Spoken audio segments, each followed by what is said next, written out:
स्वामी समर्थ. तुम्हा सगळ्यांच्या आपल्या आरोग्य सुधारा यूट्यूब चॅनलमध्ये स्वागत आहे. तर बघा, आजपासून आपण शिवलीलामृत अध्याय सारांश कथेच्या स्वरूपात ऐकणार आहोत. तर बघा, शिवलीलामृत कथासार अध्याय पहिला यामध्ये ओम नमः शिवाय या मंत्राचा महिमा सांगितलेला आहे. तर आपण आता अध्याय पहिला श्रवण करायला सुरुवात करूयात. अध्याय पहिला. श्री गणेशाय नमः. श्रीधर कवीने केलेल्या स्तुतीने प्रसन्न होऊन भगवान शंकरांनी त्याला शिवलीलामृत लिहिण्याचा आशीर्वाद दिला. व्यासांनी जे स्कंदपुराणात ब्रह्मोत्तर खंडात शिवलीलाचे वर्णन केले आहे तोच हा पवित्र शिवलीलामृत ग्रंथ होय. नैमिषारण्यात सर्व ऋषीगण जमले असता शौनकादी ऋषींनी सूतमुनींना शिवचरित्र सांगण्याची विनंती केली. तेव्हा सूतमुनींनी ओम नमः शिवाय या शिवमंत्राचा महिमा सांगितला. हा सर्वश्रेष्ठ मंत्र असल्याचे त्यांनी सांगितले.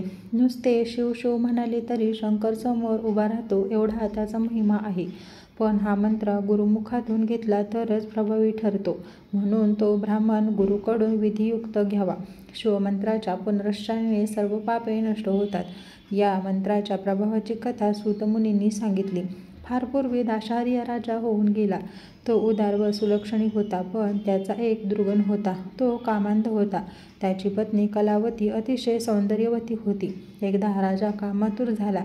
त्याने कलावती शयनमंदिरात बोलावले, पण ती आली नाही. राग येऊन राजा कलावतीच्या महालात गेला व तिला रतिक्रीडेची विनंती करू लागला. पण तिने नम्रपणे नकार देऊन व्रतस्थ असल्याचे सांगितले. तसेच तिने राजाला स्त्री जर रोगिष्ठ, गर्भवती, ऋतुमती, उपाशी, व्रतस्थ, वृद्ध व अशक्त असेल तर तिला भोगू नये असेही सांगितले. पर्वकाळी, उत्तम काळी प्रसन्न मनाने समागम करावा असेही सांगितले. पण राजाने दुर्लक्ष करून तिला भाऊपाशात घेतली.